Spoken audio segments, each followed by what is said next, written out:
First Crusade. From Wikipedia, the free encyclopedia. The First Crusade was launched in 1095 by Pope Urban II to regain control of the sacred city of Jerusalem and the Christian Holy Land from Muslims. What started as an appeal to the French knightly class quickly turned to a wholesale migration and conquest of territory outside of Europe. Both knights and peasants from many different nations of Western Europe, with little central leadership, traveled overland and by sea towards Jerusalem and captured the city in July 1099, establishing the Kingdom of Jerusalem and the other Crusader states. Although these gains lasted for fewer than 200 years, the First Crusade was a major turning point in the expansion of Western power and was the only crusade, in contrast to the many that followed, to achieve its stated goal, which was possession of Jerusalem. Section Background. The origins of the Crusades in general, and of the First Crusade in particular, stem from events earlier in the Middle Ages. The breakdown of the Carolingian Empire in previous centuries, combined with the relative stability of European borders after the Christianization of the Vikings and Magyars, gave rise to an entire class of warriors who now had little to do but fight among themselves. Meanwhile, Muslim armies had been busy conquering much of northern Africa, Egypt, Palestine, Syria, and Spain, which had been some of the most heavily Christian areas in the world. The Reconquista in Spain was the first major effort by Christians to retake lost territory, which occupied Spanish knights and some mercenaries from elsewhere in Europe in the fight against the Islamic Moors. Elsewhere, the Normans were fighting for control of Sicily, while Pisa, Genoa, and Aragon were all actively fighting Islamic strongholds in Majorca and Sardinia, freeing the coast of Italy and Spain from Muslim raids. Because of these ongoing wars, the idea of holy war against the Muslims was not implausible to the European nations.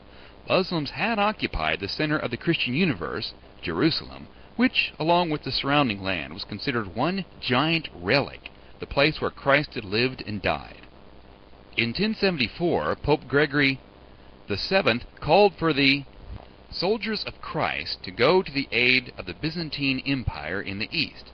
The Byzantines had suffered a serious defeat at the hands of the Seljuk Turks at the Battle of Manzikert 3 years previously. This call, while largely ignored and even opposed, combined with the large numbers of pilgrimages to the Holy Land in the 11th century, focused a great deal of attention on the East. Reports of Muslims abusing Christian pilgrims traveling to Jerusalem and other Middle Eastern holy sites further stoked the crusading zeal. It was Pope Urban II who first disseminated to the general public the idea of a crusade to capture the Holy Land with the famous words, "God wills it." Section The East in the late 11th century. Western Europe's immediate neighbor to the southeast was the Byzantine Empire, who were fellow Christians but who had long followed a separate Orthodox rite. Under Emperor Alexius Comnenus, the empire was largely confined to Europe and the western coast of Anatolia and faced many enemies, the Normans in the west and the Seljuks in the east. Further east, Anatolia, Syria, Palestine, and Egypt were all under Muslim control, but were politically, and to some extent culturally, fragmented at the time of the First Crusade, which certainly contributed to the Crusade's success. Anatolia and Syria were controlled by the Sunni Seljuks, formerly in one large empire, but by this point divided into many smaller states. Alp Arslan had defeated the Byzantine Empire at Manzikert in 1071 and incorporated much of Anatolia into Great Seljuk, but this empire was split apart by civil war after the death of Malik Shah I in 1092.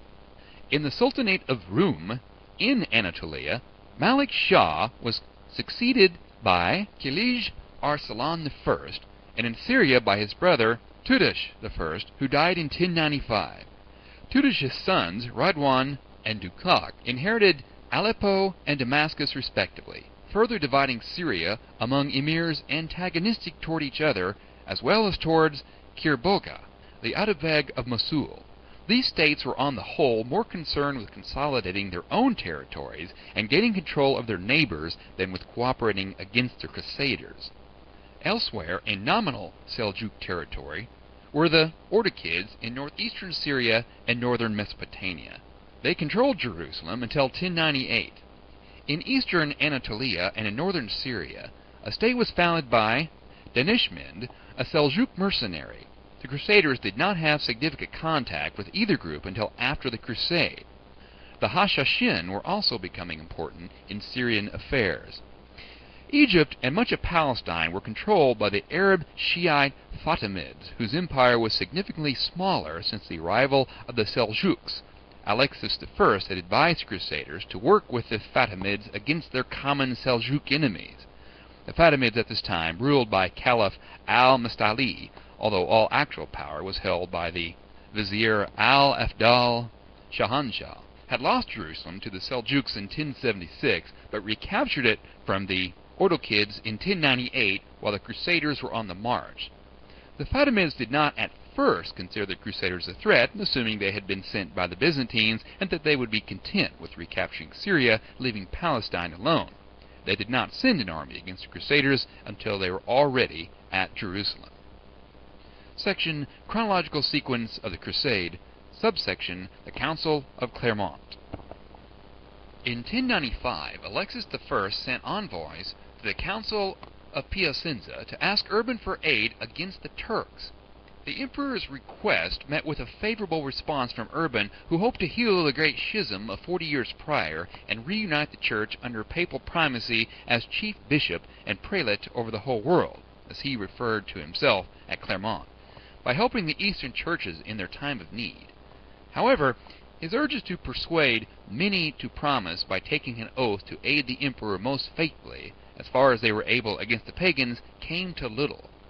At the Council of Clermont, assembled in the heart of France in November 1095, Urban gave an impassioned sermon to a large audience of French nobles and clergy. He summoned the audience to wrest control of Jerusalem from the hands of the Muslims. France, he said, was overcrowded, and the land of Canaan was overflowing with milk and honey. He spoke of the problems of noble violence, and the solution was to turn swords to God's own service. Let robbers become knights.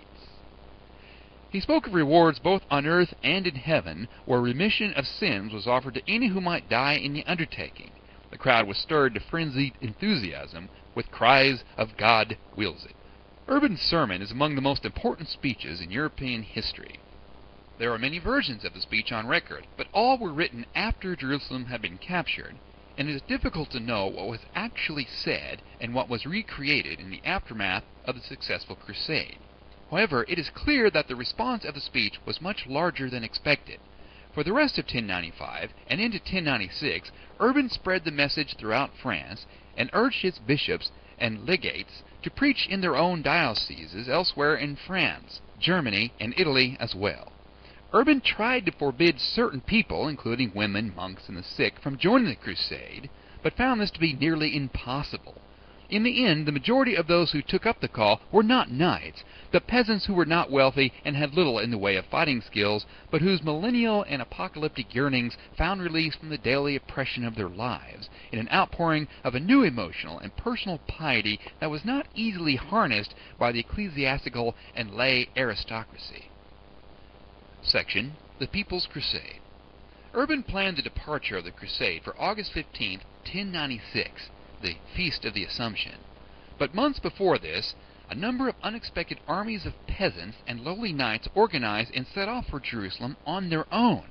They were led by a charismatic monk and powerful orator named Peter the Hermit of Amiens. The response was beyond expectations. While Urban might have expected a few thousand knights, he ended up with a migration numbering up to 100,000, albeit mostly unskilled fighters, including women and children. Lacking military discipline, and what likely seemed to the participants a strange land, Eastern Europe, with strange customs, those first crusaders quickly landed in trouble in Christian territory. The problem was one of supply as well as culture. The people needed food and supplies, and they expected host cities to give them the foods and supplies, or at least sell them at prices they felt reasonable. Having left Western Europe early, they had missed out on the great harvest of that spring following years of drought and bad harvest.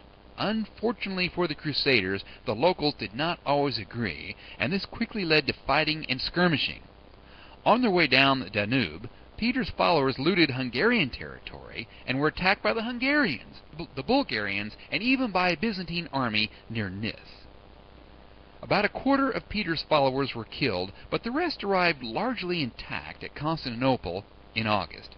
Constantinople was big for that time period in Europe, but so was Peter's army, as it were, and cultural differences and a reluctance to supply such a large number of incoming people led to further tensions. In Constantinople, moreover, Peter's followers weren't the only band of crusaders. They joined with other crusading armies from France and Italy. Alexius, not knowing what else to do with such a large and unusual and foreign army, quickly ferried them across the Bosporus. After crossing into Asia Minor, the Crusaders began to quarrel, and the armies broke up into two separate camps. The Turks were experienced, savvy, and had local knowledge. Most of the People's Crusade, a bunch of amateur warriors, were massacred upon entering Seljuk territory. Peter survived, however, and would later join the main Crusader army. Another army of Bohemians and Saxons did not make it past Hungary before splitting up. Section: The German Crusade. The First Crusade ignited a long tradition of organized violence against Jews in European culture. While anti-Semitism had existed in Europe for centuries, the First Crusade marks the first mass organized violence against Jewish communities. Setting off in the early summer of 1096, a German army of around 10,000 soldiers, led by Gottschalk, Bockmar, and Amico, proceeded northward to the Rhine Valley in the opposite direction of Jerusalem, began a series of pogroms from which historians call the First Holocaust. 1986, Jonathan Riley Smith, The First Crusade and the Idea of Crusading, page 50. The preaching of the Crusade inspired further anti-Semitism. According to some preachers, Jews and Muslims were enemies of Christ, and enemies were to be fought or converted to Christianity. The general public apparently assumed that fought meant fought to the death, or killed. The Christian conquest of Jerusalem and the establishment of a Christian emperor there would supposedly instigate the end times, during which the Jews were supposed to convert to Christianity. In parts of France and Germany, Jews were thought to be responsible for the crucifixion, and they were more immediately visible than the faraway Muslims. Many people wondered why they should travel thousands of miles to fight non-believers when there were already non-believers closer to home. The Crusaders moved north through the Rhine Valley into well-known Jewish communities such as Cologne, and then southward. Jewish communities were given the option of converting to Christianity or to be slaughtered. Most would not convert, and as news of the mass killing spread, many Jewish communities committed mass suicides in horrific scenes. Thousands of Jews were massacred despite some attempts by local clergy and secular authorities to shelter them. The massacres were justified by the claim that urban speech at Clermont promised reward from God for killing non-Christians of any sort, not just Muslims. Although the papacy abhorred and preached against the purging of Muslim and Jewish inhabitants during this and future crusades, there were numerous attacks on Jews following every crusade movement. Section: The Prince's Crusade. The First Crusade did not end with the disasters of the People's Crusade and the massacres of Jewish people. The Prince's Crusade, also known as the Baron's Crusade, set out later in 1096 in a more orderly manner, led by various nobles with bands of knights from different regions of Europe. The four most significant of these were Raymond IV of Toulouse, who represented the Knights of Provence, accompanied by the papal legate Adhemar of Lepuy, Bohemond of Taranto, representing Normans of southern Italy with his nephew, Tancred, the Lorrainers under the brothers Godfrey of Bouillon, Estace and Baldwin of Bouillon, and the northern French led by Count Robert II of Flanders, Robert of Normandy, older brother of King William II of England, Stephen, Count of Blois, and Hugh of Vermandois, younger brother of King Philip I of France, who was forbidden from participating as he was under a ban at that time of excommunication. Section: The March to Jerusalem. Leaving Europe around the appointed time in August, the various armies took different paths to Constantinople and gathered outside its city walls in December 1096, 2 months after the annihilation of the People's Crusade by the Turks. Accompanying the knights were many poor men who could afford basic clothing and perhaps an old weapon. Peter the Hermit, who joined the Prince's crusade at Constantinople, was considered responsible for their well-being, and they were able to organize themselves into small groups, perhaps akin to military companies, often led by an impoverished knight. One of the largest of these groups, consisting of the survivors of the People's Crusade, named itself the Tafurs. The princes arrived with little food and expected provisions and help from Alexius I. Alexius was understandably suspicious after his experiences with the People's Crusade, and also because the knights included his old Norman enemy Bohemond. In return for food, Alexius requested the leaders to swear fealty to him and promised to return to the Byzantine Empire any land recovered from the Turks. Without food or provisions, they eventually had no choice but to take the oath, though not until all sides had agreed to various compromises, and only after warfare had almost broken out in the city. Only Raymond avoided swearing the oath, instead allying with Alexius against their common enemy Bohemond. Alexius agreed to send out a Byzantine army under the command of Tatichius to accompany the Crusaders through Asia Minor. Their first objective was Nicaea, an old Byzantine city, but now the capital of Seljuk Sultanate of Rum, under Kilij Arslan I. The city was subjected to a lengthy siege, which was somewhat ineffectual, as the Crusaders could not blockade the lake on which the city was situated, and from which it could be provisioned.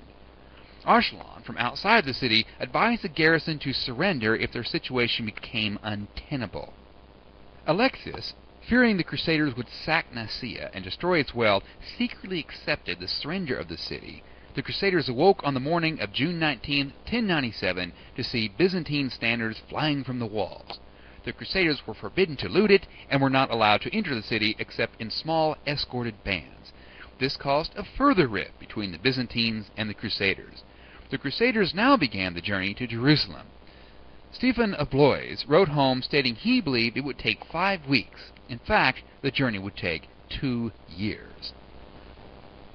The Crusaders, still accompanied by some Byzantine troops under Tatichius, marched on toward Dorylaeum, where Bohemond was pinned down by Kilij Arslan. At the Battle of Dorylaeum on July 1st, Godfrey broke through the Turkish lines and with the help of the troops led by the legate Adhemar, defeated the Turks and looted their camp. Kilij Arslan withdrew and the Crusaders marched almost unopposed through Asia Minor toward Antioch, except for a battle in September in which they again defeated the Turks. The march through Asia was unpleasant. It was the middle of summer and the Crusaders had very little food and water. Many men died, as did many horses. Christians in Asia, as in Europe, sometimes gave them gifts of food and money, but more often the Crusaders looted and pillaged whenever the opportunity presented itself. Individual leaders continued to dispute the overall leadership, although none of them were powerful enough to take command. Still, Adhemar was always recognized as the spiritual leader. After passing through the Sicilian gates, Baldwin of Boulogne set off on his own towards Armenian lands around the Euphrates. In Edessa, early in 1098, he was adopted as heir by King Thoros, a Greek Orthodox ruler who was disliked by his Armenian subjects.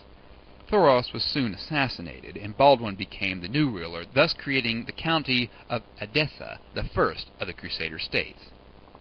Section Siege of Antioch. The Crusader army, meanwhile, marched on to Antioch, which lay about halfway between Constantinople and Jerusalem. They arrived in October 1097 and set it to a siege which lasted almost 8 months, during which time they also had to defeat 2 large relief armies under Dukak of Damascus and Ridwan of Aleppo. Antioch was so large that the Crusaders did not have enough troops to fully surround it, and thus it was able to stay partially supplied.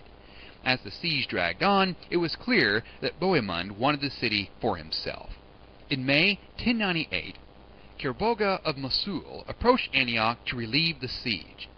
Bohemond bribed an Armenian guard of the city to surrender his tower, and in June the Crusaders entered the city and killed most of the inhabitants. However, only a few days later the Muslims arrived, laying siege to the former besiegers. At this point, a minor monk by the name of Peter Bartholomew claimed to have discovered the Holy Lance in the city, and although some were skeptical, this was seen as a sign that they would be victorious. On June 28, the Crusaders defeated Kerboga in a pitched battle outside the city, as Kerboga was unable to organize the different factions in his army. While the Crusaders were marching towards the Muslims, the Fatimid section of the army deserted the Turkish contingent, as they feared Kerboga would become too powerful if he were to defeat the Crusaders. According to legend, an army of Christian saints came to the aid of the Crusaders during the battle. Bohemond argued that Alexius had deserted the crusade and thus invalidated all of their oaths to him. Bohemond asserted his claim to Antioch, but not everyone agreed, and the crusade was delayed for the rest of the year, while the nobles argued among themselves. It is a common historiographical assumption that the Franks of northern France, the Provençals of southern France, and the Normans of southern Italy considered themselves separate nations, and that each wanted to increase its status. This may have had something to do with the disputes, but personal ambition is more likely to blame. Meanwhile, a plague, perhaps typhus, broke out, killing many, including the legate Adhemar. There were now even fewer horses than before, and Muslim peasants refused to give them food. In December, the capture of the Arab town of Maharat al-Numan took place, and with it the first known incident of cannibalism by the Crusaders. The minor knights and soldiers became restless and threatened to continue to Jerusalem without their squabbling leaders. Finally, at the beginning of 1099, the march was renewed, leaving Bohemond behind as the first prince of Antioch. Proceeding down the coast of the Mediterranean, the Crusaders encountered little resistance, as local rulers preferred to make peace with them and give them supplies rather than fight. On May 7th, the Crusaders reached Jerusalem, which had been recaptured from the Seljuks by the Fatimids of Egypt only the year before. Many Crusaders wept on seeing the city they had journeyed so long to reach. As with Antioch, the Crusaders put the city to a lengthy siege, in which the Crusaders themselves suffered many casualties due to the lack of food and water around Jerusalem. Of the estimated 7,000 knights who took part in the Prince's Crusade, only about 1,500 remained. Faced with a seemingly impossible task, the morale was raised when a priest by the name of Peter Desiderius claimed to have had a divine vision instructing them to fast and then march in a barefoot procession around the city walls, after which the city would fall in 9 days, following the biblical example of Joshua at the siege of Jericho. On July 8, 1099, the Crusaders performed the procession as instructed by Desiderius.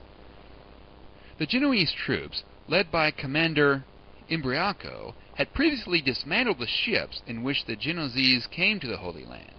Imbriaco, using the ship's wood, made some siege towers, and 7 days later, on July 15th, the Crusaders were able to end the siege by breaking down sections of the walls and entering the city. Over the course of that afternoon, evening, and next morning, the Crusaders murdered almost every inhabitant of Jerusalem. Muslims, Jews, and even Eastern Christians were all massacred. Although many Muslims sought shelter in Solomon's temple, the Crusaders spared few lives. According to the anonymous Gesta Fancorum, in what some believe to be an exaggerated account of the massacre which subsequently took place, quote, "The slaughter was so great that our men waded in blood up to their ankles," close quote. Other accounts of blood flowing up to the bridles of horses are reminiscent of a passage from the book of Revelation. Tancred claimed the temple quarter for himself and offered protection to some of the Muslims there, but he was unable to prevent their deaths at the hands of his fellow Crusaders. According to Fulcher of Chartres, "Indeed, if you had been there, you would have seen our feet colored to our ankles with the blood of the slain. But what more shall I relate? None of them were left alive. Neither woman nor child was spared." However, another work, titled The Deeds of the Franks and the Other Pilgrims to Jerusalem, states some people managed to escape the siege unharmed. Its anonymous author wrote, "When the pagans had been overcome, our men seized great numbers, both men and women, either killing them or keeping them captive as they wished." Later on in that work it's written, "Our leaders also ordered all the Saracean dead to be cast outside because of the great stench, since the whole city was filled with their corpses, and so the living Saraceans dragged the dead before the exits of the gates and arranged them in heaps, as if they were houses. No one ever saw or heard of such slaughter of pagan people, for funeral pyres were formed from them like pyramids, and no one knows their number except God alone." In the days following the massacre, Godfrey of Bouillon was made protector of the Holy Sepulchre. Godfrey said that he refused to wear a crown of gold in the city where Christ wore a crown of thorns. In the last action of the Crusades, he led an army which defeated an invading Fatimid army at the Battle of Ascalon. Godfrey died in July 1100 and was succeeded by his brother Baldwin of Edessa, who took the title King of Jerusalem.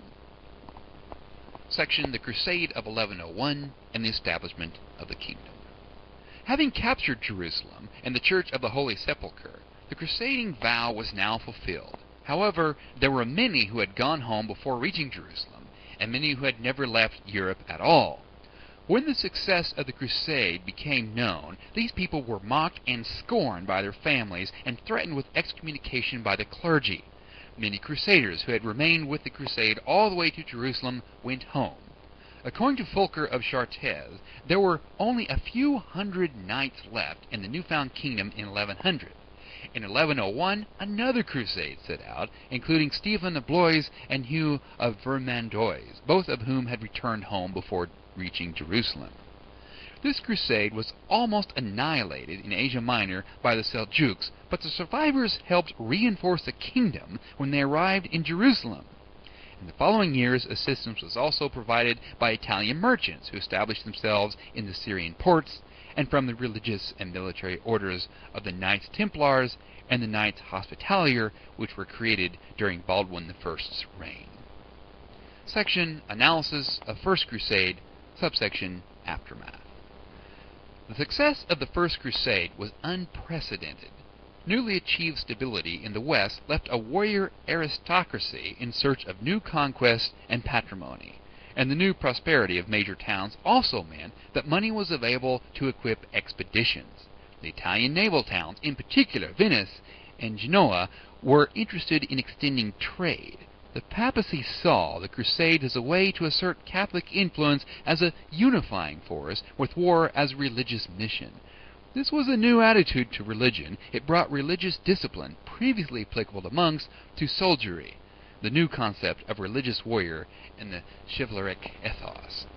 The First Crusade succeeded in establishing the Crusader states of Edessa, Antioch, Jerusalem, Tripoli, in Palestine and Syria, as well as allies along the Crusaders' route, such as Sicilian Armenia. Back at home in Western Europe, those who had survived to reach Jerusalem were treated as heroes. Robert of Flanders was nicknamed Hiero Soli Metanus, thanks to his exploits. The life of Godfrey of Bouillon became legendary even within a few years of his death. In some cases, the political situation at home was greatly affected by absence on the crusade. While Robert Curthose was away, Normandy had passed to his brother Henry I of England, and their conflict resulted in the battle Tinquebrai in 1106. Meanwhile, the establishment of the Crusader states in the east helped ease Seljuk pressure on the Byzantine Empire, which had regained some of its Anatolian territory with Crusader help and experienced a period of relative peace and prosperity in the 12th century. The effect on the Muslim dynasties of the east was gradual but important. In the wake of the death of Malik Shah I in 1092, the political instability and the division of Great Seljuk had pressed the Byzantine call for aid to the Pope, meant that it had prevented a coherent defense against the aggressive and expansionist Latin states. Cooperation between them remained difficult for many decades, but from Egypt to Syria to Baghdad there were calls for the expulsion of the Crusaders, culminating in the recapture of Jerusalem under Saladin later in the century, when the Ayyubids had united the surrounding areas. Section: The Pilgrims. Although it is called the First Crusade, no one saw himself as it were, crusader. The term crusade is an early 12th century term that appears in Latin over 100 years after the First Crusade. Nor did the Crusaders see themselves as the first, since they did not know there would be more. They saw themselves simply as pilgrims on a journey and were referred to as such in contemporary accounts. Section: Popularity of the Crusade. What started as a minor call for military aid turned into a mass migration of peoples. The call to go on crusade was very popular. Two medieval roles, holy warrior and pilgrim, were merged into one. Like a holy warrior in a holy war, one would carry a weapon and fight for the church with all of its spiritual benefits, including the privilege of an indulgence or martyrdom if one died in battle. Like a pilgrim on a pilgrimage, one would have the right to hospitality and personal protection of self and property by the church. The benefits of the indulgence were therefore twofold, both for fighting as a warrior of the church and for traveling as a pilgrim. Thus, an indulgence would be granted regardless of whether one lived or died. In addition, there were feudal obligations, as many crusaders went because they were commanded by their lord and had no choice. There were also family obligations, with many people joining the crusade in order to support relatives who had also taken the crusading vow. All of these motivated different people for different reasons and contributed to the popularity of the crusade. The success of the crusade inspired the literary imagination of poets in France, who in the 12th century began to compose various works celebrating the exploits of Godfrey of Bouillon and other crusaders. Some of these literary lights are semi-historical, while others are completely fanciful, describing battles with the dragon or connecting Godfrey's ancestors to the legend of the Swan Knight. Subsection Spiritual versus Earthly Rewards. Older scholarship on this issue asserts that the bulk of the participants were likely younger sons of nobles who were dispossessed of land and influenced by the practice of primogeniture, and poorer knights who were looking for a new life in the wealthy East. However, current research suggests that although urban promised crusaders spiritual as well as material benefit, the primary aim of most crusaders was spiritual rather than material gain. Moreover, recent research by Jonathan Riley Smith instead shows that the crusade was an immensely expensive undertaking, affordable only to those knights who were already fairly wealthy, such as Hugh of Vermandois and Robert Curthose, who were relatives of the French and English royal families, and Raymond of Toulouse, who ruled much of southern France. Even then, these wealthy knights had to sell much of their land to relatives or the church before they could afford to participate. Their relatives, too, often had to impoverish themselves in order to raise money for the crusade. As Riley Smith says, quote, "There really is no evidence to support the proposition that the crusade was an opportunity for spare sons to make themselves scarce in order to relieve their families of burdens." Close quote, The First Crusade and the Idea of Crusading, page 47. As an example of spiritual over earthly motivation, Godfrey of Bouillon and his brother Baldwin settled previous quarrels with the church by bequeathing their land to local clergy. The charters denoting these transactions were written by clergymen, not the knights themselves, and seemed to idealize the knights as pious men seeking only to fulfill a vow of pilgrimage. Further, poorer knights could go on crusade only if they expected to survive off of almsgiving, or if they could enter the service of a wealthier knight, as was the case with Tancred, who agreed to serve his uncle Bohemond at that time. Later crusades would be organized by wealthy kings and emperors, or would be supported by special crusade taxes.